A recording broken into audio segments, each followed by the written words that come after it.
오늘은 성전인가 교회당인가라는 제목으로 제가 오늘 특강을 준비를 했습니다. 뭐 많이 오해하는 것 중에 하나죠. 이게 과연 교회가 성전이냐, 뭐 교회가 교회당이냐, 이게 뭐냐, 뭐 이런 식의 참 오해가 많은 것들 중에 하나인데 오늘은 그 내용을 가지고서 한번 성경적으로 한번 다뤄보는 그런 특강을 가지도록 하겠습니다. 자, 오늘 제가 특강을 하면서 준비했던 도서를 소개를 해드리겠습니다. 이제 그레고리 부일 목사님이 계신데 이 목사님이 성전에 대한 많은 책을 썼거든요. 그러니까 그래서 제가 두 가지 책을 참조를 했습니다. 성전으로 읽는 성경 이야기 이 책을 하나 참조를 했고요. 그다음에 성전 신학이라고 해서 굉장히 이제 방대한 600페이지 관련 가까운 그런 책인데 제가 다 읽으려고 했는데 다 읽지 못하고 필요한 부분만 발췌를 해서 제가 오늘 준비를 했습니다. 그리고 성경 신학 개론이라 그래서 전체적인 성경의 그런 줄거리들을 모아둔 책입니다. 그 중에 한 파트가 성전 파트라서 그 부분들을 참조를 했습니다. 그래서 혹시나 성전에 관심이 많은 분들은 이런 책 중에 하나를 참조를 하시면 되겠습니다.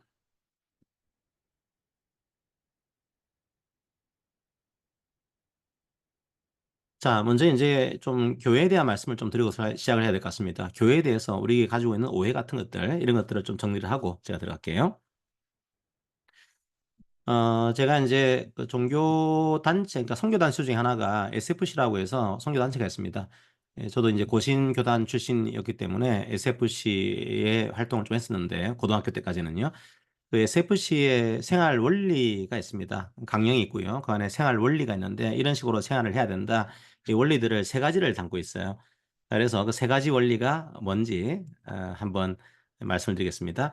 항상 이제 제가 고등학교 때 교회 생활할 때마다 이 세 가지 원리를 항상 먼저 선포를 하고 이제 이게 교회에 들어갔거든요. 첫 번째로 하나님 중심이고요. 두 번째가 성경 중심. 세 번째가 이것 중심이었습니다. 이거는 제가 퀴즈를 드리지 않겠습니다. 이거는 다 아실 것 같아요. 하나님 중심, 성경 중심, 교회 중심. 이제 이렇게 이제 항상 제가 배웠고 또 이것들을 선포를 하고 교회당에 갔던 기억이 납니다. 자, 그런데 좀 아쉬웠던 것 중에 하나가 교회 중심이라고 얘기를 하는데 과연 교회 중심이 뭔지에 대해서는 그 내용은 소개를 안 해드렸어요. 그래서 이게 과연 교회 중심이라는 게 뭘까? 이런 고민을 했던 거죠. 자, 과연 교회 중심으로 생각한다. 이게 어떤 의미일까요? 어, 많은 분들이 그냥 좀 표면적으로는 이렇게 생각할 수도 있을 것 같습니다. 교회를 가니까 뭐 헌금을 내고 그다음에 11조를 내는 상황들을 많이 강조하죠. 그러다 보니까 교회를 중심으로 한다는 것은 뭐 11조를 좀 잘 내라는 그런 뜻인가라고 생각할 수도 있고요. 경우에 따라서는 또 교회는 주일 성수를 굉장히 중요하게 생각합니다. 그러다 보니까 또 주일을 잘 지키는 것이 또 교회의 중심으로 생각하는 것인가? 자, 이런 식의 또 생각할 수도 있겠죠. 그다음에 주로 이제 교회에 항상 그 풀타임으로 계신 분이 또 목회자라든지 목사님들이 많이 계십니다. 그러다 보니까 목사님을 또 존중하고 목사님 중심으로 교회를 잘 이렇게 존중해라 뭐 이런 뜻인가? 요렇게 인제 오해할 수가 있겠죠. 자, 그리고 또 한 가지 교회 중심으로 하는 것이 이런 식의 생각을 할 수가 있습니다. 자, 퀴즈입니다. 자, 오해하는 것들 중에 하나죠. 교회 중심이다. 이게 어떤 식으로 오해할 수가 있을까요? 자, 오늘은 뭐 시간 예상 뭐 빨리 안 나오면은 제가 바로바로 하도록 하겠습니다. 자, 주로 인제 11조 한국 교회를 지탱하고 있는 아주 중요한 그런 뭐라 할까요? 오해나 혹은 뭐 중심 중에 하나가 뭐 11조, 뭐 주일 성수, 목회자 이런 것들이 있고 또 하나의 중요한 그런 오해라든지 혹은 한국 교회가 중요하게 생각하는 것들이 좀 있습니다. 그게 과연 무엇일까요? 자, 5촌 드립니다. 예. 이은경선님. 예. 건물 중심. 교회라고 하다 보니까 보통 교회 그러면 어떤 지역교회를 생각하죠. 그래서 교회가 건물 중심으로 되어 있는 그러면 이 교회당을 중심으로 해서 '신앙생활을 하라는 뜻이구나.' 요렇게 생각할 수 있습니다. 물론 이것은 교회당이 뭐 필요 없다거나 뭐 교회당이 중요하지 않다거나 이런 뜻은 아닙니다. 하지만 그게 과연 교회당 건물 중심으로 해서 신앙생활을 하세요. 그런 뜻인지 그런 부분들을 한번 저희들이 생각을 해 보도록 하겠습니다. 자, 오늘은 그냥 1 점씩 드리도록 하겠습니다. 그래서 이 건물 중심으로 생활한다. 이걸 잘 보여주는 그 개념이죠. 그거를 인제 교회를 성전이라고 하는 겁니다. 그러니까 성전인 거니까 거룩한 전이에요. 얼마나 거룩한 전이다 보니까 얼마나 중요하겠습니까? 그러니까 '교회당 중심으로 생활해야지.' 이런 생각들을 하게 되겠죠. 자, 오늘은 그래서 이 과연 성전, 교회 중심, 건물 중심의 어떤 교회 인식 이런 것들이 성경적으로 좀 타당한 것인지 혹은 그게 우리가 어떤 식으로 판단을 해야 되는 것인지 자, 그 내용들을 정리를 좀 해 볼게요. 다음번에 기회가 되면은 뭐 11조에 대한 그 문제라든지 혹은 주일 성수에 대한 문제도 한번 헌금 문제와 날에 대한 문제를 가지고서 특강을 좀 해 보도록 하겠습니다. 오늘은 주로 건물 중심의 교회 요걸 가지고서 강의를 좀 하도록 하겠습니다. 자, 그런데 인제 사실은 쭉 앞으로 이 내용들이 나오겠지만 '교회당이 거룩한 전이다. 성전이다.' 이런 인식은 좀 오해가 있는 겁니다. 그렇게 지금 신학적으로 보지는 않거든요. 하지만 많은 분들이 '교회당이 꿀 성전이다.' 이렇게 인식을 하고 있습니다. 그리고 그렇게 또 얘기를 하고 있고 또 많은 이제 어르신들은 또 교회당을 워낙 또 사랑하시고 존중하시기 때문에 뭐 성전이라고 하는 그런 표현 자체가 또 그분들의 또 마음이 반영된 그런 용어일 수도 있어요. 자, 하지만 우리가 한번은 돌아봐야 될 그런 용어인 거죠. 여러 가지 이유가 있습니다. 이렇게 인식을 하게 된. 뭐 제가 생각해 보니까 인식을 하게 된 대표적인 이유가 사회의 어떤 문화를 교회가 따라가는 측면이 있습니다. 그러니까 인제 사회에서는 크기와 숫자를 굉장히 중요하게 생각하죠. 그러다 보니까 크기와 숫자가 큰 것을 하나님의 축복으로 이해하는 이런 식의 사회 문화를 교회도 받아들인 것이고 그다음에 사회에서는 부동산이 되게 중요합니다. 그래서 부동산 광풍이 불었죠. 대마불사라고 해서 부동산을 하나 사게 되면은 '이건 망하지 않는다.' 이런 문화가 교회도 들어온 겁니다. 그 교회도 교회 당을 건축하게 되면은 '아 교회는 인제 이 영원히 간다.' 뭐 이런 식의 교회 건축에 대한 것들을 또 사회 문화를 따라간 측면이 있습니다. 그리고 이 경제가 성장하면서 동시에 이 교회의 숫자가 많이 늘어났죠. 사실은 교인 수가 늘어가는 것은 엄밀하게는 성경적인 부흥은 아닐 수 있습니다.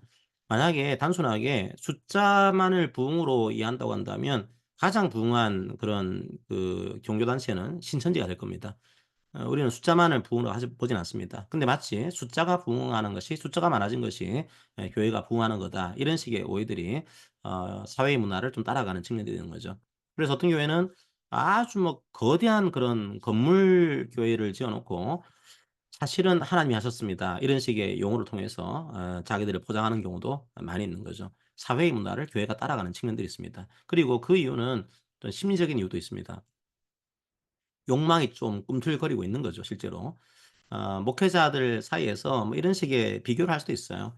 아주 크고 웅장한 교회 건물에서 활동하는 목회자는 좀 성공한 목회자, 조금 작고 소박하고 뭔가 좀 작아 보이는 이런 건물을 가지고서 목회를 하는 분들은 좀 실패한 목회자 뭐 이런 식의 서로 간의 비교가 될 수가 있습니다. 그런 것들이 좀 탐욕이 꿈틀거리는 거죠. '아 나도 인제 좀 성공하고 싶은데 나를 좀 무시하네.' 그러면 인제 내가 크고 좀 화려한 그런 건물을 교회를 짓게 되면은 '나를 존중하겠지.' 뭐 이런 식의 인제 욕망들이 꿈틀거리는 겁니다. 목회자 입장에서는 '나는 성공한 목회자.' 이런 생각할 수도 있고 교인 입장에서는 '아 나는 큰 교회 교인이야.' 이런 식의 어떤 욕망이 생기게 되는 거죠. 자, 오해하시면 안 되는 것이 장소가 사실은 기능적으로 필요할 때가 있습니다. 예를 들면 뭐 유아들이 있으면은 유아들을 또 보살피기 위한 장소도 필요할 것이고 또 어르신들이 많은 교회에서는 어르신들의 또 어떤 육체적인 필요를 위해서 장소도 필요할 것이고 뭐 그런 것들이 필요하기 때문에 우리는 교회를 좀 크게 이렇게 증축을 했습니다. 뭐 이럴 수 있거든요. 자, 그런데 실제로 인제 기능적으로 필요한 거긴 하지만 경우에 따라서는 자기 탐욕을 채우는 목적으로서 이걸 감추기 위해서 장소를 늘리는 경우도 많습니다. 그러니까 이 진짜 기능상 필요해서가 아니고 이건 포장일 뿐이고 사실은 '내가 성공한 목회자야. 성공한 교회 교인이야.' 이걸 드러내기 위한 욕망으로서 건물을 중요하게 생각하는 측면들이 없지 않아 있는 거죠. 뭐 그런 것들은 저희들도 돌아봐야 되는 그런 내용 중에 하나입니다. 자, 그다음에 가장 큰 심각한 문제는요. 사실은 신학적인 이유입니다. 성경 말씀을 보게 되면 인제 구약 말씀을 많이 왜곡을 합니다.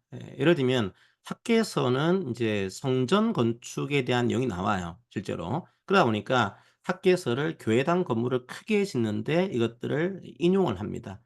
자, 말라기를 보시게 되면 11 조에 대한 내용들이 좀 나옵니다. 그러다 보니까 이 말라기를 11 조를 내게 하는데 활용하는 그런 측면들이 있어요. 쪼끔만 깊이 들어가게 되면은 그런 측면만 있는 게 아니거든요. 예. 그래서 만약에 뭐 "성도님들이 뭐 교회당이 성전이야." 그러면서 "나 존중할 거야." 이렇게 하면 또 그 마음을 존중해야겠지만 하지만 만약에 목회자 정도 되는 사람들이 즉 목회자들은 아무래도 신학 공부를 하신 분들이니까 "교회당이 성전이 아니다." 이걸 다 알고 있습니다. 이걸 모르는 목회자라고 한다면 좀 이상한 거죠. 다 알고 있단 말이에요. 알면서도 교회당을 성전이라고 하면서 교회당 건축을 독려하고 있다. 이것들은 생각을 해 봐야 됩니다. 이것들은 성경 말씀을 왜곡하는 현상이거든요. 그래서 우리가 구약의 성경들을 어떤 자신의 욕망을 위해서 왜곡하는 것들, 이런 것들은 경계를 해야 될 겁니다. 신학적인 이유를 끌어들여 가지고 또 교회당의 꼴 성전이다, 이런 인식이 확산된 측면이 있습니다. 자, 오늘은 그런 오해가 타당한지 이 내용을 보려고 그래요. 오해하지 마십시오. 장소는 필요할 때가 있습니다. 하지만 중요한 것은 장소는 본질이 아닙니다. 필요할 때가 있지만 기능적으로. 그래서 어떤 분들은 "교회당이 뭐 성전이라고 하더라도 크게 문제가 없다." 뭐 이런 분도 계시긴 하지만, 제 개인적인 생각으로는 교회당 이꼴 성전이라고 하는 용어를 쓰는 순간에 상당히 중요한 교회의 본질을 감추는 역할을 수행합니다. 개인적으로는 뭐 일반 성도님들이 인제 이런 식의 표현을 쓰는 것은 또 때로는 이해하고 용납하고 또 귀한 마음으로 볼 수도 있지만, 저같이 가르치는 사람이 "교회당의 성전이다." 이런 표현을 쓰는 것은 상당히 경계하고 주의해야 된다, 이런 생각을 가지고 있습니다. 자, 그럼 오늘은 과연 교회가 무엇인지 그 내용을 좀 보도록 하겠습니다. 자, 그러면 이 문제를 해결하기 위해서는 한 세 가지 문제를 이해를 해야 될 것 같아요. 첫 번째로, 과연 그러면 우리가 성전이라고 하면 안 된다 그랬는데 과연 성전이란 게 뭐냐? 여기에 대한 내용들을 이해할 필요가 있고, 그럼 교회란 게 과연 뭘까? 이걸 또 이해할 필요가 있겠죠. 세 번째로, 교회당이라고 하는데 그럼 교회당을 또 어떻게 이해해야 되는 것인지, 자, 이런 내용들을 좀 파악을 해야지만 우리가 용어상의 혼란스러운 것들을 조금 정리를 할 수가 있을 겁니다. 요 세 가지를 가지고서 오늘 한번 논의를 진행을 해 보도록 하겠습니다. 자, 먼저 인제 성전이 등장한 것이 구약입니다. 그러니까 구약의 성전에 대해서 제가 짧게 말씀을 드리도록 하겠습니다. 먼저 성전에 대해서는 전제를 깔고 들어갈게요. 과연 성전이 무엇인가라고 하는 그 정의 조항을 전제를 깔고서 강의를 들어가겠습니다. 성전은 하나님께서 임재하는 곳입니다. 하나님께서 거하시는 집, 하나님께서 함께 계시는 곳. 자, 이게 성전이다. 고렇게 일단 전제를 까시고 성전의 내용을 좀 들어가도록 할게요. 그러면 제가 질문을 드리겠습니다. 그렇다면 성전이 하나님이 거하시는 곳이라고 한다면 도대체 하나님께서는 어디에 거하시고 계실까요? 자, 역대하 6장 18 절을 읽어 보시게 되면, "하나님이 참으로 사랑과 함께 땅에 계시리까 보소서, 하늘과 하늘들의 하늘이라도 주를 용납하지 못하겠거든 하물며 내가 건축한 이 성전이오리이까." 자, 역대하 6장 18 절은 이거는 솔로몬이 성전을 지은 다음에 기도를 하는, 봉헌 기도하는 그런 내용들을 담고 있습니다. 사실은 솔로몬은 알고 있었던 거죠. 이 성전에 하나님이 계신 것이 아니다. 즉 이 성전이 하나님을 담을 수가 없는 거예요. 하늘과 하늘들의 하늘이라도 이 하나님을 용납하지 못하겠거든 이 성전에 계시겠습니까?" 이렇게 얘기를 해요. 그래서 솔로몬이 어떻게 기도하는가 하면 "하늘에서 우리의 기도를 들으시고 이 성전을 보시고 우리의 기도를 들어 주세요." 이렇게 기도를 하거든요. 그러니까 솔로몬은 하나님께서 이 작은 건물에 거할 뿐이 아니다, 이것들을 이미 알고 있었던 거죠. 예, 그것들을 고백하고 있습니다. 자, 퀴즈입니다. 사도행전 17장 24 절도 동일한 그런 표현을 쓰고 있습니다. "어디와 그 가운데 있는 하나님이시다." 이렇게 표현하고 있죠. 자, 과연 어디일까요? 이것도 예. 이종훈 선생님 좋습니다. 예, 우주. 자, 하나님께서는 우주에 가십니다. 그러니까 온 우주 만물이 하나님의 집인 거죠, 이게. 그러니까 우리가 성전이라고 할 때 지금은 우리가 뭐 성전이라고 해서 장소라든지 건물을 생각하지만, 사실은 처음 성전은요 우주 성전인 거죠. 모든 만물이, 모든 우주가 주의 거처인 겁니다, 이게. 자, 그걸 이해하지 못하고서 이 성전에 대한 내용을 보게 되면 앞으로도 계속 문제가 꼬입니다. 왜냐하면 우리나라가 특별히 무속 신앙이 이제 강한 나라에서는 되게 장소를 중요하게 생각합니다. 그러다 보니까 어떤 장소에는 어떤 뭐 귀신이 있고, 어떤 장소로 가게 되면 어떤 이게 이 귀신이 있고, 이런 무속적인 생각들을 하시는 분들은 하나님도 거기에 갇힌 분으로 오해할 수 있는 겁니다. 그게 아니죠. 성경은 원래 처음부터 하나님은 우주의 하나님으로 선포를 하고 있습니다. 고걸 먼저 이해하시고 내용을 들어갈 필요가 있습니다. 그래서요, 인제 나중에 인제 모세가 성막을 짓고 솔로몬이 성전을 지어요. 그런데 원래 성막, 성전은 하나님이 거하시는 거죠. 자, 하나님은 어디에 가신다고요? 예, 우주에 가십니다. 예, 그러다 보니까 이 성막이나 성전을 지을 때 잘 보시게 되면 우주의 내용을 담고 있는 경우가 많습니다.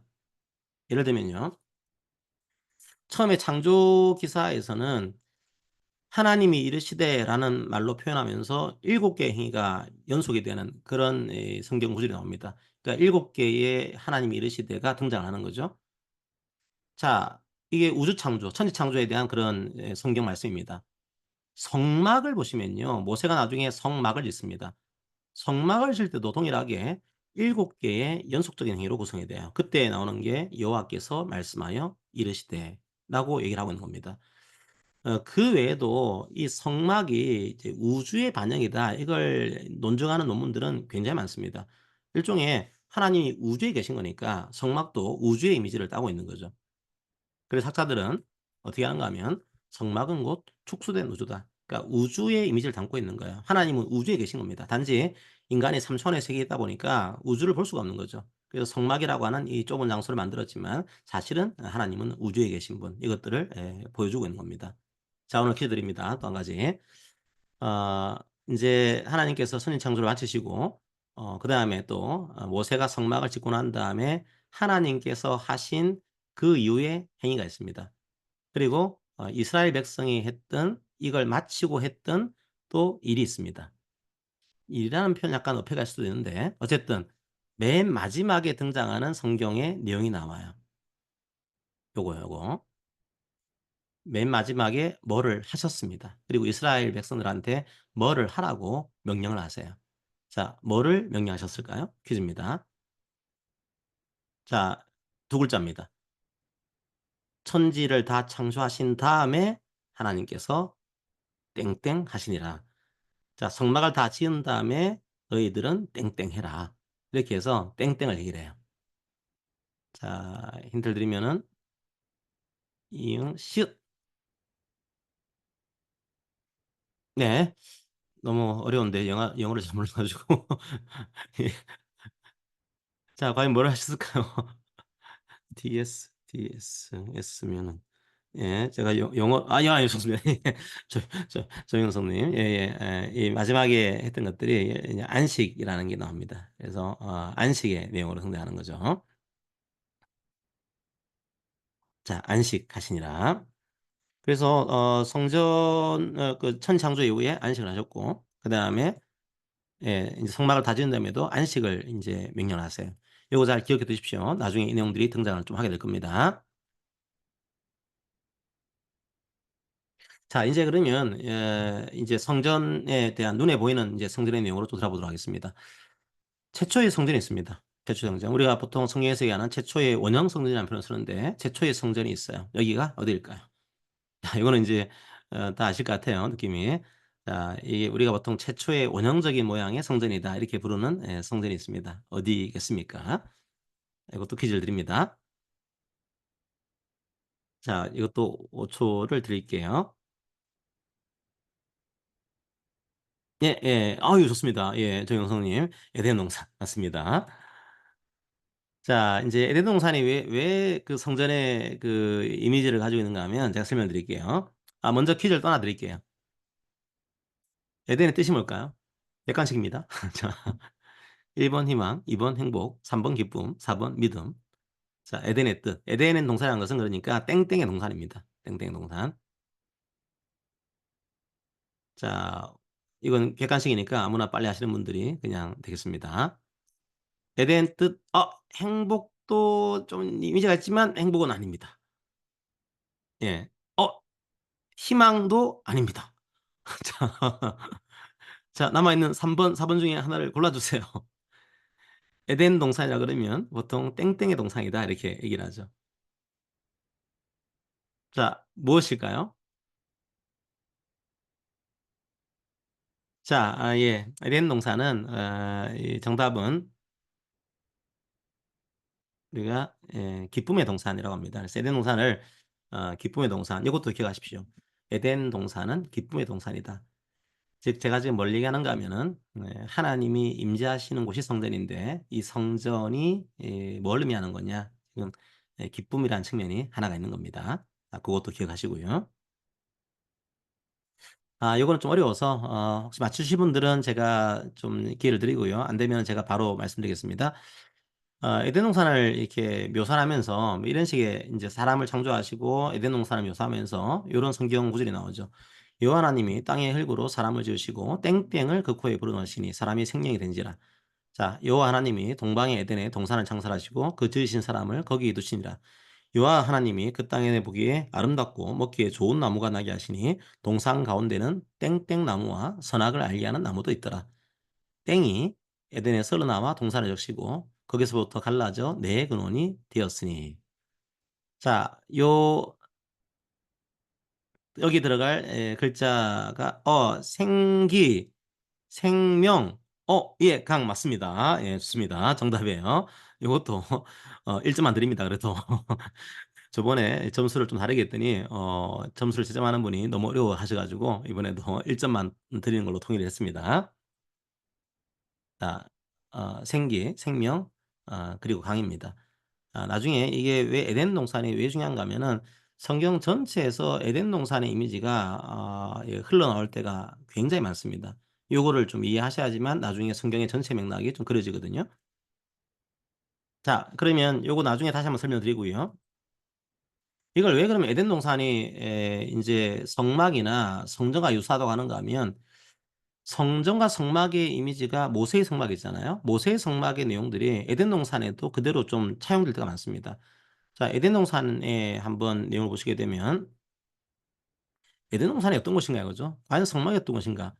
그때 창세기 3장 8 절을 보시게 되면 "동산에 거니시는 여호와 하나님." 이런 표현을 쓰고 있습니다. 즉 하나님께서 동산에 거니시고 있어요. 이때 거니신다라고 하는 표현 자체를 할라크라고 하는 표현을 씁니다. 자, 그런데 모세의 성막에서 이 할라크라고 하는 히브리어가 다시 등장을 합니다. "나는 너희 중에 행하여"라고 하는데요. 이 행하여를 또 할라크라고 하는 표현을 씁니다. 그러니까 모세의 성막에서 했던 용어랑 에덴 동산에서 했던 하나님이 하셨던 일이랑 같은 용어를 쓰고 있는 겁니다. 자, 과연 그러면 이 할라크라고 하는 이 동사의 뜻이 무엇일까요? 자, 바로 그게 성전입니다. 하나님께서 우리 교회 이름이죠. 함께 걷다라고 하는 것들을 제가 조금 뭐 다른 용어를 썼습니다. 하나님께서 우리들과 이 거니시는 행하여 요건 같은 말입니다. 어떻게 보면은 행위적인 측면보다는 뭔가 동작의 측면이 강하죠, 이런 것들이. 예, 예. 이응용 선생님. 우리들과 동행하는 겁니다. 자, 성막은 성전은 하나님이 임재하시는 곳이죠. 하나님과 함께 걷는 곳입니다. 바로 그게 성전이고 그 용어를 에덴 동산과 모세의 성막에서 그대로 쓰고 있습니다. 에덴 동산이 약간 성전의 미를 띠고 있는 거죠. 자, 그래서 여기서 우리들이 좀 기억해야 할 것 중에 하나는 어 하나님과 동행하는 게 중요한 겁니다. 어떤 우리가 하나님 앞에서 뭐 제사를 드리고 예배에 참여하고 이런 것도 중요하지만 사실은 본질은 하나님과 함께 걷고 있는가. 즉 우리가 삶에서도 예배드리고 있는가. 자, 이게 중요한 거죠. 성막은 그런 곳입니다. 그걸 일단 이해할 필요가 있고요. 두 번째로 그러면 이 성막에서요. 이 성전에서 무엇을 할까요? 뭘 할까요? 역시 이것도 에덴 동산에서의 그런 용어와 모세의 성막에서 쓰는 용어가 같은 용어를 쓰고 있습니다. 자, 여호와 하나님이 그 사람을 이끌어서 에덴 동산에 두어서 그것을 경작하며, 그러니까 아담에게 맡겼던 일이 그 동산을 경작하는 일을 맡겼습니다. 요 경작하다라는 인제 히브리어를 아바드라고 하는 히브리어를 쓰고 있습니다. 자, 근데 이 아바드라는 용어가요.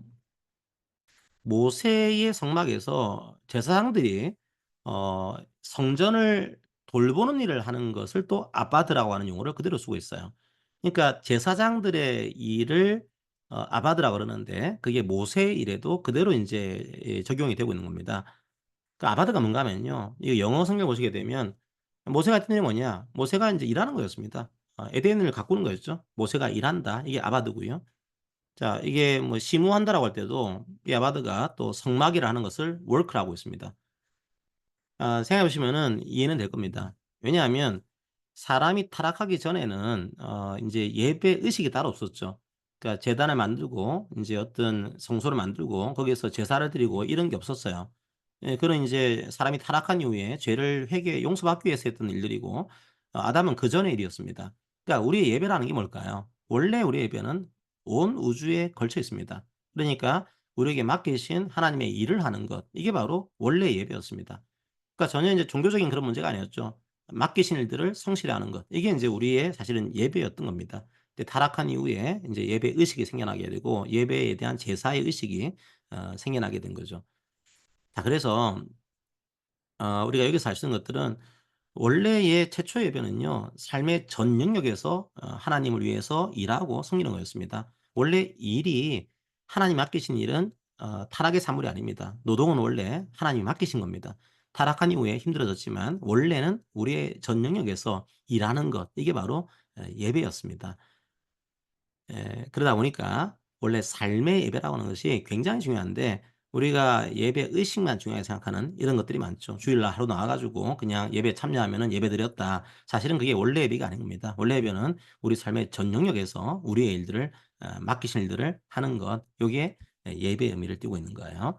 즉 성막에서 뭘 했냐 하면 예배드린 겁니다. 아담도 에덴 동산에서 예배드린 거죠. 그게 인제 성막의 이미지입니다. 성전의 이미지고. 자 고걸 이해할 필요가 있고요. 자 인제 퀴즈를 드립니다. 굉장히 중요해요. 오늘 제가 사실은 이 세 가지가 오늘 이제 특강의 테마입니다. 핵심이고요. 하나님이 임재하시는 곳을 제가 성전이라고 그랬습니다. 그러면 지금까지 봤던 것들을 쭉 정리하게 되면 하나님이 임재한다면 이 임재하는 곳에 뭐가 충만할까요? 자 이것들이 충만합니다.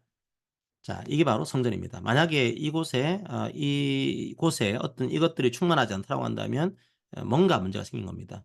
자 과연 이 세 가지가 뭐였을까요? 이미 말씀드렸던 내용입니다.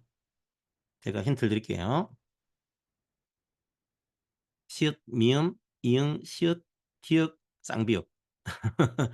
자 하나님 임재하신 곳에는 이게 충만합니다. 자 그 사실을 놓치시면 안 돼요. 자 시읒, 미응 좋습니다. 1번 생명 다 맞춰야 돼요. 예 기쁨 나머지 빨리 맞추는 분 자 생명 기쁨 하나가 더 있어요. 이응, 시읒, 이응, 시읒. 예. 조용한 성도님. 예 좋습니다. 생명, 기쁨, 안식이에요. 자 그래서 성전이 있는 곳에 충만한 것은 생명이고 안식이고 기쁨입니다. 예. 자 이게 바로 성전이에요. 여러분들 그것을 반드시 기억하시고 보시기 바랍니다. 그럼 원래는 이것들을 누려야 됩니다, 저희들이. 누려야 되는데 인제 죄의 결과로 이 생명이 사라진 거죠. 그래서 생명이 죄의 결과로 자 창세기 4 장을 보시게 되면 생명이 죽음으로 바뀝니다. 원래 사람에게도 인제 죽음이 들어오고요. 창세기 4 장에 가인이 바로 아벨을 죽이는 장면이 나옵니다. 생명으로 충만해야 될 그런 땅들이 오히려 살인으로 덮이게 되는 이런 일들이 납니다. 이게 죄의 결과죠. 두 번째로는요. 자 안식이 불안과 원래 제가 안식은 그런 말씀드렸습니다. 안식은 아무 일도 하지 않는 것 이게 안식이 아니고요. 하나님이 함께 하셔서 하나님이 통치하는 그 상태가 안식입니다. 하나님이 함께 하지 않는 곳에는 안식이 없습니다. 그러니까 하나님이 함께 하시는 것이 바로 안식인 거죠. 근데 안식이 사라지게 됩니다. 하나님은 죄가 있는 곳에 함께 임하지 않습니다. 그러다 보니까 하나님이 계신 곳에서 쫓겨나게 되죠. 안식이 사라지게 됩니다. 자 세 번째로는요. 기쁨이 사라집니다. 하나님이 없는 곳에는 고통이 생기고 수고가 생기는 거죠. 뭐 제가 오늘 인제 가 보자면은 좀 시간 여유가 되면은 성경 구절을 좀 읽게 하고 이렇게 하려고 했는데 보니까 시간이 안 될 것 같아요. 그죠? 제가 일방적으로 이렇게 성경 말씀이 있더라도 그렇게 따라와 주시기 바랍니다. 그러니까 죄의 결과는 생명이 없는 겁니다. 안식이 없고 기쁨이 없는 거예요. 그래서 혹시라도 지금도 이것들이 우리가 경험을 하지 못할 수가 있습니다.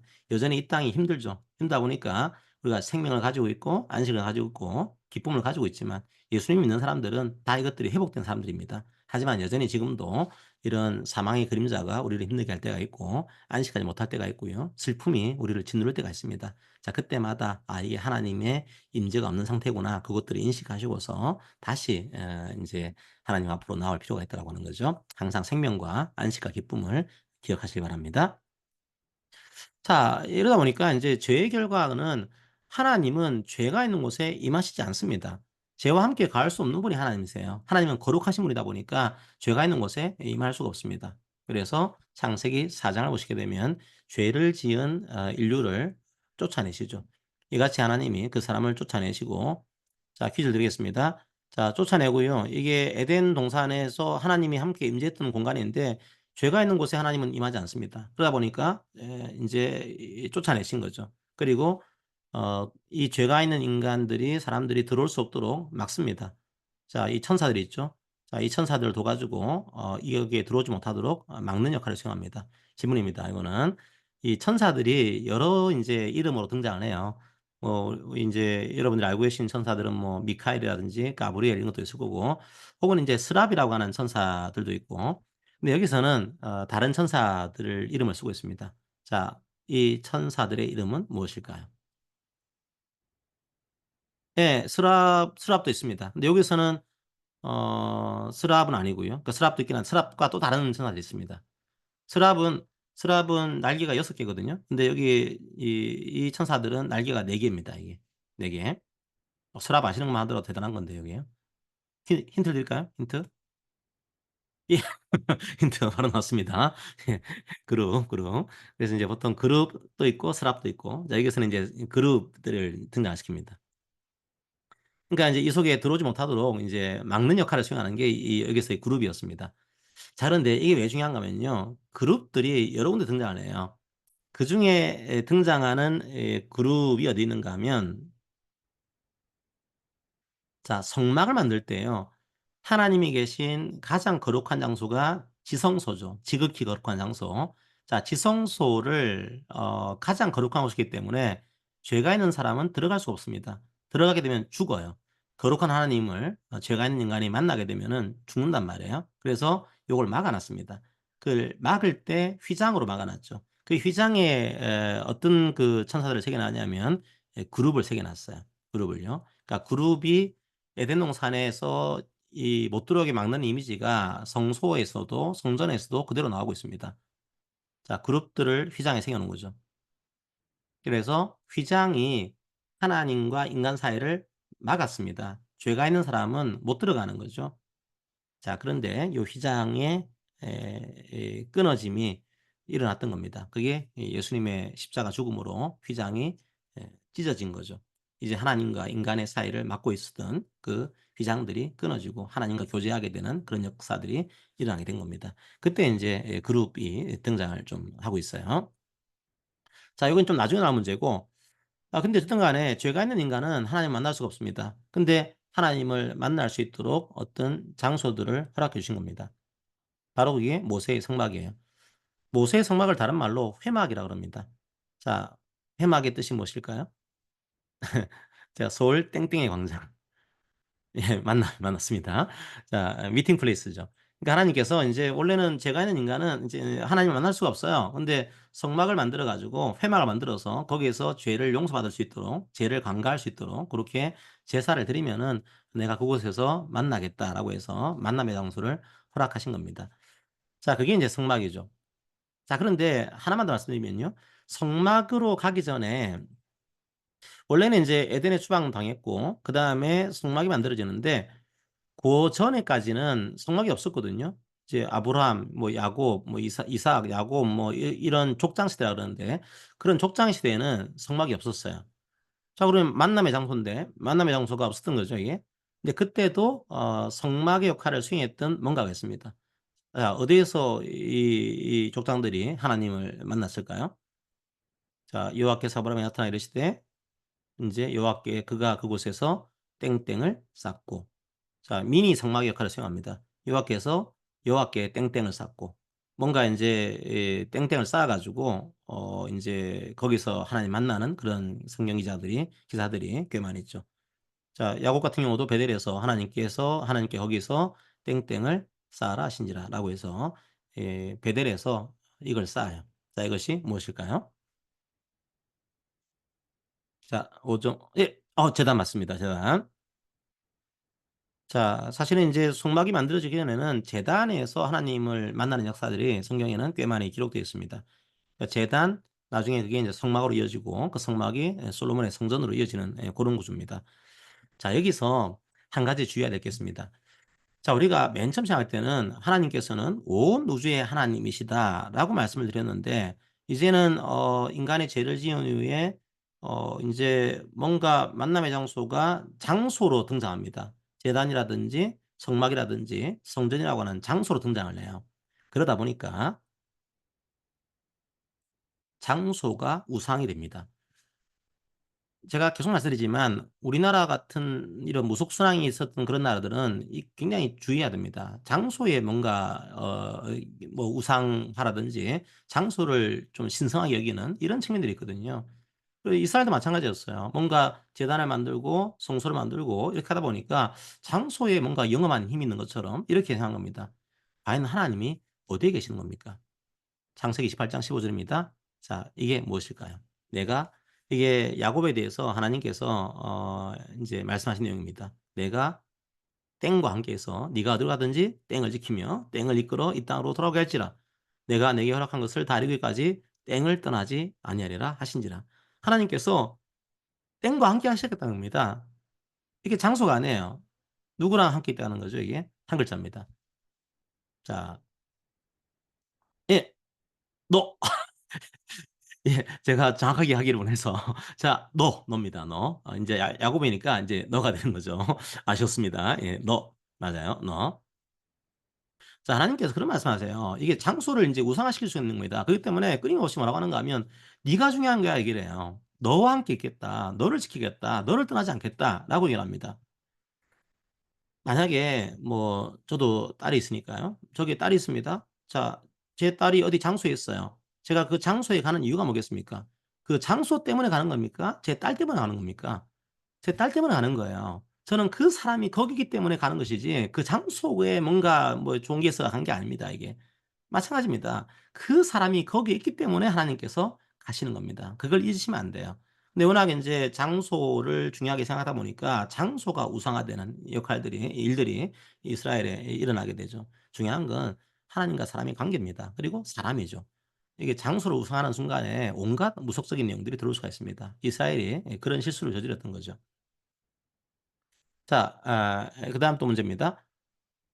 그러면 이제 만남의 장소를 인제 짓도록 하셨잖아요 인제. 이 여호와 하나님께서 죄를 지은 인간을 위해서. 그럼 왜 굳이 죄를 지은 인간을 위해서 인제 뭐 성막을 짓도록 이렇게 하셨을까요? 성전을 짓도록 이렇게 하셨을까요? 왜 이 성막을 지었을까요? 그죠? 그게 출애굽기 6장 5 절에 나옵니다. "왜 이 성막을 짓는 것을 허용하셨나." 이겁니다.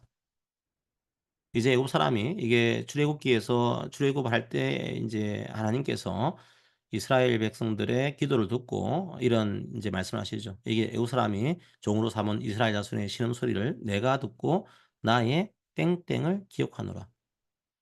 자, 약간 인간의 약속을 약속이라 그러죠. 근데 하나님이 하셨던 약속을 신학적으로 언약이라고 합니다, 언약. 갑자기 인제 이혼의 성령님께서 빛을 올리고 있어요. 자, 예. 언약. 어 왜 그렇게 했냐면 하나님께서 약속을 하셨거든요. 이 아브라함에게 "내가 너와 영원히 함께할 것이다." 약속을 하신 겁니다. 야곱에게도 "너의 후손과 함께할 거다." 약속을 하신 겁니다. 그러니까 그 약속 때문에 하나님께서 이런 성전을 짓도록 하신 것이지 장소 때문에 한 게 아니에요. 언약에 근거하고 있는 겁니다. 약속하셨기 때문에 거기 계신 거죠. 다른 말로 하게 되면 언약이 깨지면 이 성전에 거하지 않습니다. 중요한 건 약속이죠. 약속. 하나님이 하셨던 약속이에요. 자, 그런데 하나님께서 그러면 약속을 지키시기 위해서 모세에게 중요한 두 가지를 주셨습니다. 원래 하나님께서는 죄가 있는 곳에 거하지 않으시죠. 그것 때문에 중요한 두 가지를 모세에게 줬습니다. 과연 무엇일까요? 그림을 그려 놨습니다. 이 약속을 지키기 위해서 두 가지를 주셨습니다. 하나가 뭔가 돌판 두 개가 있죠. 그죠? 그다음에 아까 계속 말했던 또 한 가지의 뭔가 기물이 등장합니다. 자, 요게 무엇일까요? 예. 지성소. 요 지성소이긴 한데 쪼금 더 큰 틀에서. 예. 십계명도 맞습니다. 십계명을 약간 더 큰 틀에서. 둘 다 맞아요. 맞긴 한데 약간 더 지성소가 있는 전체 공간, 십계명을 포함하는 전체 법. 자, 십계명을 저들이 땡법이라 그러죠. 지성소가 있는 이곳을 땡막이라 그러죠. 그래서 안 나오면은 이분의 성능이 맞는 걸로 해 드리겠습니다. 예. 나왔어요. 나왔어요. 예. 약간 사실은 거의 이용혁 선생님 맞추셨는데 정확한 정답이 나왔으니까 제가 인제 드리겠습니다. 율법과 성막입니다. 그러니까 하나님의 뜻을 지켜야 되는 거죠. 죄를 싫어하시니까. 그래서 율법을 주신 겁니다. 나를 인제 믿는 백성이면은 이런 법을 지켜야 된다. 십계명을 주셨고 율법을 주신 거죠. 그다음에 또 성막을 주셨어요. 상당히 중요한 내용입니다. 왜 중요한가 하면 생각해 보세요. 성막에서는 제사를 드립니다. 어 하나님께서 율법만 주시고요. 성막을 주시지 않았다면 어떻게 됐을까요? 율법의 내용은 이거거든요. "네가 이 법을 지키면은 내가 복을 줄 것이고 이 법을 어기면은 내가 저주할 거다. 나를 너를 떠나갈 거다." 이런 식으로 지키면 복이고 안 지키면 저주를 내리겠다. 이런 약속을 하신 겁니다. 만약에 율법을 주시고 성막을 주지 않았습니다. 그러면은 이스라엘은 어떻게 되는가 하면 요건 제가 그냥 말씀드리겠습니다. 이스라엘은 다 망했을 겁니다. 왜냐하면 율법을 다 지킬 수가 없어요. 율법의 내용을 여러분도 지킬 수 있나요? 못 지킵니다 이게. 율법의 내용들이 뭐 마음에 이 사람 미워하는 것도 살인이라고 예수님께서 말씀하셨는데 이게 지킬 수가 없는 거예요. 그러다 보니까 이 율법을 어긴 사람들을 위해서 성막에 와서 제사를 드리는, 그래서 제물을 드리면은 "내가 너희 죄들을 용서해 주겠다."라고 하는 것들을 구약에서도 허용하신 거죠. 나중에 이 성막이 예수님을 드러내는 거다. 이게 신약 가서 드러나게 됩니다. 그러니까 구약의 말씀도 사실은 은혜 언약입니다. 이 성막을 주지 않았다고 한다면 행위만 가지고 저희들이 판단했으면은 구약도 다 멸망이에요 이게요. 하지만 성막이 있었기 때문에 이 성막에서 제사를 드리면은 어 딱 1 년이었죠. 그죠? 1년 동안 죄를 강가해 주는 이런 역할들을 성막이 수행하게 됩니다. 나중에 성막은 이게 이동 성막입니다. 모세가 인제 이동을 했기 때문에 이동하는 그런 성막이었고, 나중에 솔로몬이 인제 고정된 성전을 짓죠. 굉장히 웅장한 성전을 솔로몬이 짓게 됩니다. 자, 그래서 이거 잘 보세요. 나중에 말씀드리겠지만 이 성전을 잘 보시면요. 성전이 직사각형이에요, 직사각형. 아까 이온희 성님이 말씀하셨던 지성소가 있었죠. 그러니까 이혼의 성님은 되게 수준이 높아요. 지성소 이것도 쉽지 않은데, 지성소가 있는데 지성소는 가운데 딱 있는, 그러니까 이 지성소는 맨 안쪽에 있는 하나님이 임재하시는 거룩한 공간입니다. 그러니까 이 지성소는 아무나 못 들어가요. 1 년에 딱 한 번 대제사장만 대속죄일에 인제 들어갈 수 있는 그런 공간이었습니다. 또 하나 잘 기억해 두세요. 요 하나님이 계시는 지성소가 상징이죠. 물론 하나님이 여기 계시다는 게 아니에요. 하나님은 우주의 하나님이신 거니까. 근데 여기서 만나시겠다는 겁니다. 고 지성소가 딱 정사각형입니다. 성전은 직사각형인데요. 지성소는 정사각형으로 만들어져 있습니다. 자, 요걸 기억하세요. 자, 그런데 이 솔로몬 성전을 지어 놓고 나중에 성전이 실패하게 됩니다. 자, 성전을 지어 놨죠. 왜 실패했을까요? 오해한 겁니다. 하나님이 그렇게 하셨죠. "내가 너희들과 영원히 함께할 것이다."라고 약속하셨어요. 근데 이스라엘 백성이 어떻게 했냐면 '아 이제 성전이 있으니까 이제 망하지 않는다. 하나님께서 영원히 우리와 함께 하실 거야. 성전이 있으니까 우리는 제사를 드리게 되면 망하지 않는다.' 이렇게 인제 오해를 한 겁니다. 그런데 하나님이 함께 하심은 두 가지를 포함합니다. 하나가 이스라엘은 제사 의식만 중요하게 본 겁니다. 그냥 뭐 인제 성전에 와 가지고 제물을 드리면 "우리는 하나님이 함께 하시는 거고 영원히 함께 하실 거야."라고 했는데, 하나님께서는 예레미야 선지자를 통해서 이런 말씀하셨죠. "그렇게 하지 마." 그죠. "여호와의 성전이라, 여호와의 성전이라, 여호와의 성전이라."는 거짓말을 믿지 마라 이거죠. 자, 너희들이 도둑질하고 살인하고 간음하고 거짓 맹세하고 바알에게 분향을 하고 그다음에 도둑질하면서 어떻게 이게 여호와의 성전이라고 얘기를 하느냐. 제사의 의식만 있고요. 삶은 전혀 아니었던 겁니다. 마치 이건 좀 다른 얘기긴 하지만 오늘날 교회에서도 주일날에 공예배는 참석하는데 일상의 예배는 전혀 없다. 일상에서는 똑같이 살고 있다. 그러면 하나님께서 "이게 무슨 이 교회냐." 이렇게 하신단 말이에요. 자, 그래서 이스라엘은 의식적인 제사, 제사의 의식은 지켰지만 삶의 제사가 없었습니다.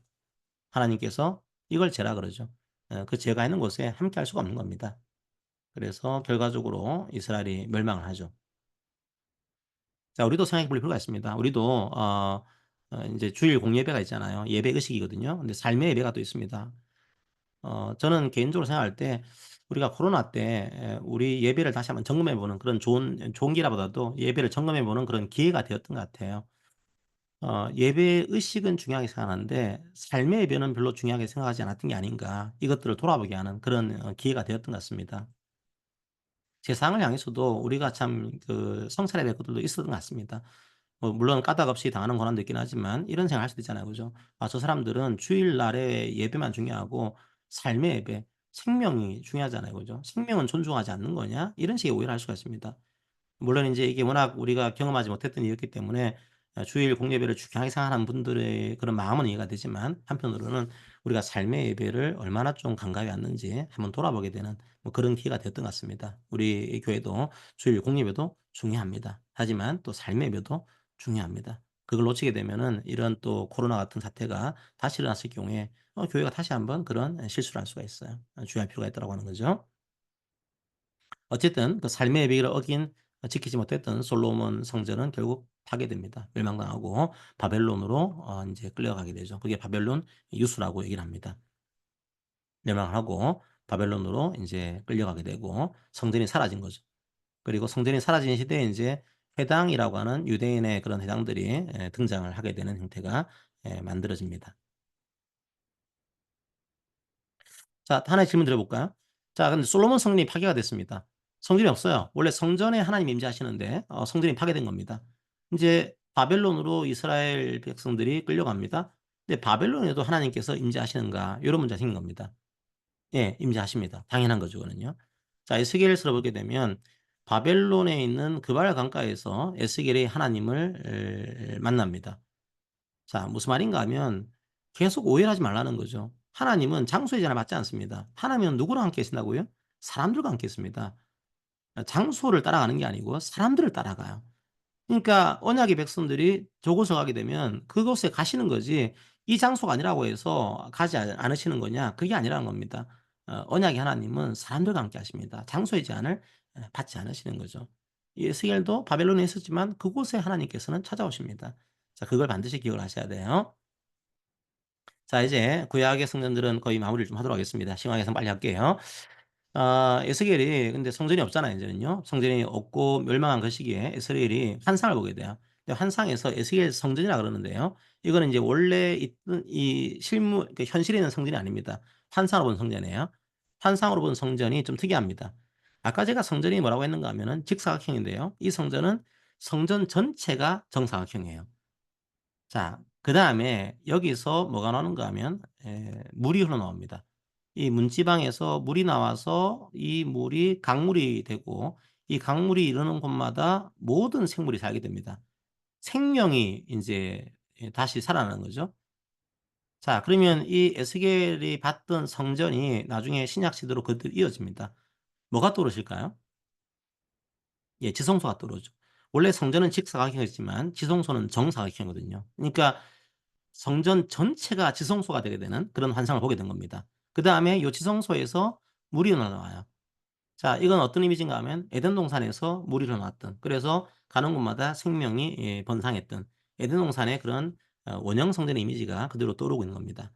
자, 요 에스겔 성전 항상이 나중에 신약으로 이제 그대로 이어지는 형태로 가게 돼요. 자, 요것도 여러분들이 기억을 하시면 좋을 것 같습니다. 그리고 나중에 바벨론에서 포로로 갔던 유대인들이 돌아와서 다시 성전을 지어요. 이게 수룹바벨 성전이라고 그래서 솔로몬 성전은 멸망하고 제2 성전을 짓게 되죠. 그리고 제2 성전을 지은 다음에 헤롯이 이제 좀, 이 헤롯이 유대인이 아니고 에돔 사람이었거든요. 이두메 사람. 그래서 헤롯이 유대인들의 관심을 사기 위해서 아주 크게 제2 성전을 짓게 됩니다. 증축을 하게 돼요. 그러니까 이 수룹바벨 성전을 조금 더 증축하게 된 거죠. 굉장히 컸습니다. 화려했고. 뭐 그러다 보니까 이게 이스라엘이 여전히 장소 중심의 신앙생활하는 거예요, 이게요. 이 장소를 중요하게 생각하고 '이 장소가 있으면 또 멸망하지 않는다.' 요런 식의 또 생각을 계속 가지게 됩니다. 그래서 드디어 이제 신약으로 넘어옵니다. 자, 신약부터는 제가 좀 그 퀴즈를 좀 적게 드리고 좀 제 얘기를 좀 많이 하도록 하겠습니다. 자, 신약에서는 제가 다시 정리할게요. 자, 우리가 구약에서 봤던 것들은 성전은 하나님이 임재하시는 곳이다. 근데 이 성전은 원래 중요한 것이 장소가 아니고 하나님과 사람과의 관계가 중요하다. 사람이 핵심이었죠. 그리고 그 성전이 있는 곳에 뭐가 있는가 하면 생명과 안식과 기쁨이 있습니다. 그런데 이곳에 들어오기 위해서는 죄가 없어야 되는데 우리가 죄인인 거죠. 그래서 휘장에 있는 그룹들을 봐서 알겠지만 죄인들이 이곳에 못 들어가는 겁니다. 이곳에 들어가야지만 생명이 있고 안식이 있고 기쁨이 있는데, 지성소예요. 근데 죄인이 못 들어가는 거죠. 딱 한 번, 그냥 1 년에 딱 한 번만 대속죄일에 대제사장만 지성소에 들어갈 수가 있었습니다. 자, 자기 죄로 죽을 수도 있으니까 먼저 죄를 씻은 다음에 지성소에 들어갔었죠. 이게 구약의 성전의 이미지였습니다. 자, 그런데 이제 신약에서는 이 성전이 누구인지가 명확하게 드러납니다. 바로 그게 말씀이에요. 자, 오늘 제가 말씀을 제가 읽어드리겠습니다. 그냥 자, 예수 그리스도께서 참 성전으로 오셨다. 이 사실이 모든 성경에서 드러나고 있습니다. 요한복음 1장 보시게 되면 말씀이 육신이 되어 예수님의 성육신을 얘기하는 거죠. 우리 가운데 거하심에라는 표현을 씁니다. 자, 특이하게요. 거하심이라는 표현을 쓰고 있어요. 예수님이 우리 가운데 거하신다 이런 표현을 쓰는 거죠. 자, 요게 스케노라고 하는 헬라어인데요. 어떤 표현인가 하면 성막을 치다는 뜻입니다.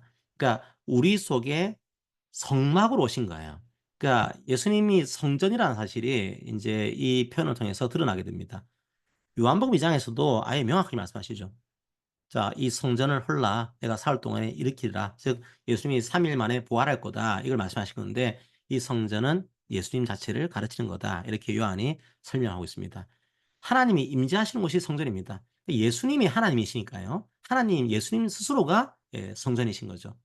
그리고 마태복음 27 장에서도 자, 이게 성소 휘장이 찢어졌습니다. 그러니까 하나님과 인간 사이를 가로막고 있던 자, 이 휘장이 찢어졌다는 표현을 쓰고 있죠. 그리고 이 휘장을 히브리서에서는 예수님의 육체라고 표현하고 있습니다. 그러니까 성소 안에 있는 지성소와 이제 성소를 이렇게 구분지었던 휘장이 바로 예수님이었던 겁니다.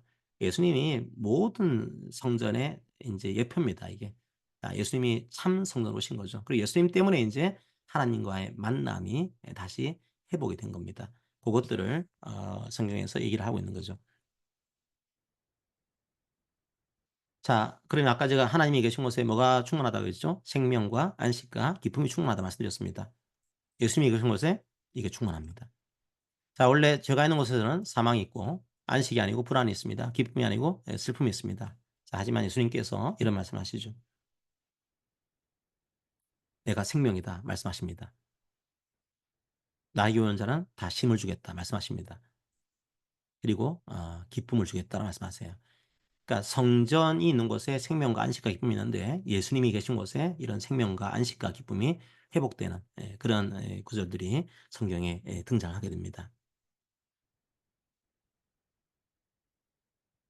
자, 그러면 이제 교회를 잠깐 보겠습니다. 예수님이 오셔 가지고 요 생명, 사망에서 생명으로 옮겼죠. 회복이 되었습니다. 우리의 안식도 회복이 되었습니다. 기쁨도 회복이 되었습니다. 하나님께서 우리와 함께 하시는 것을 성령 하나님께서 우리 속에 함께 계시기 때문에 우리가 경험할 수 있는 거죠. 그런데 이게 회복됐을 뿐이지 완전하지 않습니다. 이 생명은 나중에 예수님이 재림하실 때 완전하게 경험될 겁니다. 생명이 영생이 완성이 되고 안식이 완성이 되고 이제 죄와 슬픔이 사라지고 기쁨이 충만한 그런 인제 시대가 오겠죠. 그런데 우리는 어디 살고 있습니까? 이 초림과 재림 사이에 살고 있습니다. 자, 지금은 생명과 안식과 기쁨이 완전하지 않습니다. 지금은 퍼져나가고 있는 시대죠. 하지만 이미 이런 생명이 이루어졌지만 아직까지 완성되지는 않았습니다. 따라서 긴장이 있습니다. 여전히 힘들죠. 생명이 회복됐지만 여전히 죽음의 두려움이 우리를 감쌀 때가 있습니다. 안식이 회복됐지만 여전히 불안할 때가 있습니다. 기쁨이 회복됐지만 여전히 슬플 때가 있는 거죠. 그 시대를 지금 교회가 살아가고 있는 겁니다. 그래서 요 가운데 시대에 감당해야 될 사명을 교회에게 맡기신 겁니다. 예수님이 승천하시면서 맡기신 공동체가 교회입니다. 이 사명을 감당하라는 거죠. 생명과 안식과 기쁨을 증거하는 공동체로서 교회를 세우신 겁니다. 자, 그래서 교회가 인제 이 시대에서 이 사실을 감당을 해야 돼요. 자, 그런데 이 교회를 어떻게 해야 될까요? 신약 시대에 예수님을 믿는 사람들이 교회입니다. 이 교회가 어디에 출발했을까요? 자, 이 교회는 자, 예루살렘 성전에서 출발했습니다.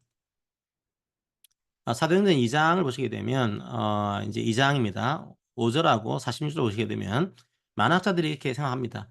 예루살렘 성전에서 오순절 사건에서 교회는 출발했습니다. 즉 옛 성전에서 새로운 성전이 탄생한 겁니다. 옛 성전은 사라지고 새로운 성전인 교회, 즉 예수를 믿는 사람들을 통해서 새로운 성전이 시작이 된 거죠. 바로 그게 교회입니다.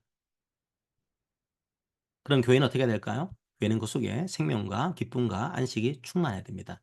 하지만 아직은 완전하지 않죠. 그죠? 완전하지 않다 보니까 그 안에 문제들이 많았던 거예요. 우리가 지금 고린도 전서를 읽고 있지만 고린도 교회도 문제들이 많았습니다. 자, 첫 번째 문제가 약간 음행의 문제였습니다. 음행을 하고 이런 것들이 많았거든요. 근데 인제 음행을 하다 보니까 바울이 '아 이걸 어떻게 좀 이 음행을 좀 지적을 할까?' 생각하다가 교회가 인제 성전이 과연 누군지를 밝힙니다. 그래서 "음행하지 마라." 얘기를 해요. 그러면 성전이 누굴까요? 예, 인제 바울은 바로 네가 성전이다."라고 얘기합니다. 왜냐하면 하나님이 계신 곳이 성전이잖아요. 성경에서는 성령께서 우리와 함께 하십니다. 성령 하나님께서. 그러니까 우리가 성전인 거죠. 아니 네가 성전인데 어떻게 네가 우상 숭배를 하냐. 음행을 우상 숭배로 표현하고 있습니다. "어떻게 음행을 할 수가 있니? 너는 성전이야. 아직까지는 이게 완성되지 않았기 때문에 네가 그런 잘못을 할 수 있겠지만 이제 알았지? 네가 성전이야. 그러니까 그런 행위들은 정말로 잘못된 거야." 이것들을 얘기를 하고 있는 겁니다. 바로 각자가 그리스도인 각자가 성전이 된 겁니다. 그리고 또 하나를 얘기해요. 각자만 성전이 된 게 아니고 고린도 교회는 그거 말고도 문제가 많았습니다. 굉장히 많았죠.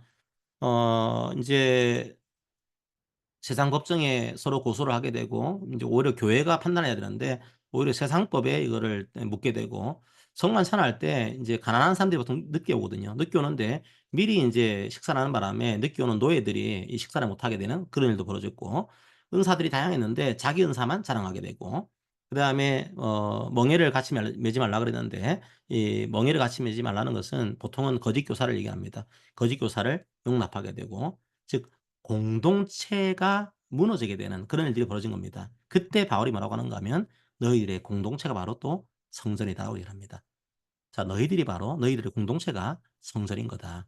지금 너희들이 뭐라고 있는 거냐? 과연 이게 세상의 법정에 서로 고소하고 은사를 자랑하고 이런 것들이요. 뭐라고 있는 걸까요? 하나님의 성전을 더럽히고 있는 겁니다. 바로 이 공동체가 성전이에요. 공동체의 사람들에게 생명과 안식과 기쁨을 주지 않는 그 행위를 지금 더럽히고 있다라고 표현하고 있는 겁니다. 장소의 문제가 아닙니다, 이게. 그래서 바울이 생각하는 성전은 사람들 공동체이기 때문에 서로 예수님 말씀 안에서 연합하지 않고 사랑하지 않는 것 그게 성전을 더럽히는 겁니다. 그 속에서 이렇게 하게 되면요. 생명이 있을까요? 생명을 못 누립니다. 교회 가는 게 괴로워하죠 이렇게 되게 되면.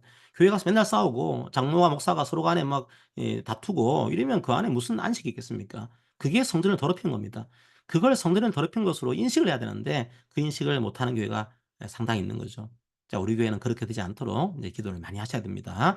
그래서 이게 바로 성전이다. 그리고 이 사람들 사이를 갈라 놓는 것이 바로 성전을 더럽히는 거다. 이 사실을 기억하시기 바랍니다. 자, 그래서 인제 이것들을 에베소서 가게 되면 좀 더 명확하게 얘기를 하죠. 왜냐하면 이 교회의 이미지를요, 성전, 건물 성전의 이미지를 활용해서 요걸 하고 있습니다. 자, 하나 퀴즈를 드리겠습니다. 에베소서 제가 쪼끔만 더 할게요. 한 10분 정도만. 자, 22 절을 보시게 되면 이게 공동체성이 상당히 중요하다라는 것을 강조하기 위해서 이게 부사 맞죠, 그죠? 이 성전이 그리스도 안에서 땡땡 지어져 간다는 표현을 씁니다. 땡땡. 자, 각자도 성전이지만 우리 모두가 성전이다. 그리고 함께 이 성전이 예수님 안에서 지어져 가는 거다. 이렇게 해서 건물 성전의 이미지를 활용하고 있습니다. 자, 요 땡땡이 무엇일까요? 땡땡. 자, 없으면은 넘어갑니다. 5 초. 5, 4, 3, 2, 1. 예. 함께죠, 함께. 어 건물 성전의 이미지를 가지고서 지금 교회를 설명하고 있는 겁니다. 자, 그러니까 이렇게 한번 얘기를 해 볼까요? 우리가 어떤 건물로 들어간다 가정해 보겠습니다. 교회당 건물 안으로. 그때 성전 안으로 들어가는 게 아니고요. 우리라는 성전이 교회당이라는 건물 안으로 들어가는 겁니다. 우리들이 성전이에요. 우리가 성전인 거죠. 그래서 우리가 교회당 안으로 가는 것이지 자, 성전 안으로 가는 것이 아닙니다. 고걸 기억할 때 여러분의 존재가 얼마나 존귀한 존재인지를 다시 한번 깨닫게 돼요. 우리가 성전이고 우리들이 성전입니다. 예수님이 함께 계시는 거죠. 자, 그것들을 반드시 기억하시고 게다가 혼자 만들어가는 게 아니고요. 성경은 함께 성전을 지어가는 거다. 이런 표현을 쓰고 있는 겁니다. 자, 마지막으로 인제 새하늘과 새 땅에 대한 마지막 요한계시록의 내용을 보시게 되면 이게 완성이 될 겁니다. 자, 마지막 인제 종말 때, 완성의 때 어떻게 되는가 하면 거룩한 성 새 예루살렘이 하늘에서 내려와 가지고 인제 그렇게 하고 있다. 즉 새 하늘 같은 땅이라 그러죠. 참 좋은 표현인데 그죠? 새 하늘 같은 땅은요. 이게 신천지가 쓰고 있는 것이 이게. 참 좋은 표현인데 이 용어를 선점해 가지고 참 그래요. 어쨌든 간에 마지막에 새 하늘과 새 땅이 와서 새 예루살렘, 예루살렘 성전은 무너졌으니까 새 예루살렘이 내려온다 이런 표현 쓰고 있습니다. 자 그런데 문제를 드리겠습니다. 새 예루살렘이 가지는 특징이 하나가 있습니다. 예루살렘이 성이잖아요. 그죠? 성 안에 뭐가 있을까요? 있을 겁니다. 근데 그게 없습니다. 뭐가 없을까요? 예루살렘에 성이 있으면 성 안에 성곽 안에 뭐가 있을 겁니다. 근데 뭐가 사라진 거죠. 뭐가 없을까요? 자 힌트를 드리면은 시읒, 지읒이 없습니다. 오늘 우리가 보고 있는 겁니다. 이제 자 예 없으시면 이것도 제가 그냥 하도록 하겠습니다. 예 성전이 없는 거 성전이요. 예. 왜냐하면 이제 성전이 하나님이 계신 곳이라 그랬잖아요. 그러니까 이제 하나님 자체가 여기에 충만하신 겁니다 인제. 하나님의 영광으로 가득 차 있는 거죠. 그러니까 성전이 필요가 없는 겁니다 인제 이 성 안에는. 예 인제 그 생활의 새 땅이 전체가 성전이 되는 거죠 이게. 자 그런 이미지를 인제 요한계시록이 설명을 하고 있습니다. 자 그리고 또요 이것도 객관식입니다. 빨리 맞춘 분들 인제 드리겠습니다. 예루살렘 성이 인제 종말에 내려오느라 그랬잖아요. 근데 이것들을 예루살렘 성을 어떤 모양으로 묘사하고 있을까요? 1번 정육면체, 2번 원통, 3번 구체, 4번 삼각불. 이 마지막 종말의 때 요한계시록 맨 마지막에 예루살렘 성이 내려올 때 예루살렘 성을 특이한 모양으로 묘사를 하고 있습니다, 상징적으로. 자 어떤 걸까요? 1 번, 2번, 3번, 4번. 역시 뭐 따로 예 4 번 이거 장난치신 거죠? 삼각불. 아니시구나. 삼각불 아닙니다. 자 힌트를 드리면은 제가 아까 참 중요하다라 말씀드린 게 나왔습니다. "이것 좀 기억하고 계세요?" 이런 게 있었거든요. 자 고걸 기억하시면 될 것 같아요. 상당히 중요합니다. 말씀드렸어요. 자 제가 예 바로 말씀드리겠습니다. 정답은 1 번입니다. 자 이게 정육면체로 묘사하고 있어요. 이 성 예루살렘 성을요. 자 어떤 게 떠오를까요? 예 지성소가 떠오르죠. 아까 제가 지성소는 하나님의 영광과 임재가 충만한 장소라고 말씀드렸습니다. 자 성막이나 성전은 직사각형이지만 하나님의 영광이 충만한 지성소는 정사각형입니다. 즉 지성소 자체가 정육면체예요. 하나님의 영광이 충만한 곳인 거죠. 그러니까 마지막 종말의 때에는 그냥 하나님의 영광이 온 땅에 충만한 겁니다. 모든 땅이 지성소가 되는 겁니다. 그래서 정육면체로 예루살렘 성을 묘사하고 있어요. 자 그걸 여러분들이 기억을 하시기 바랍니다. 마지막 종말의 때인 거죠. 자 그리고 이게 중요한 특징을 또 하나 얘기를 하게 됩니다. 자 다시 예루살렘 맨 앞에 창세기의 내용과 유사한 내용이 등장합니다. 자 성전이 중요한 게 뭐라고 했죠? 하나님의 임재였습니다. 하나님이 임재하시는 거죠. 임재하시는 곳에 뭐가 있습니까?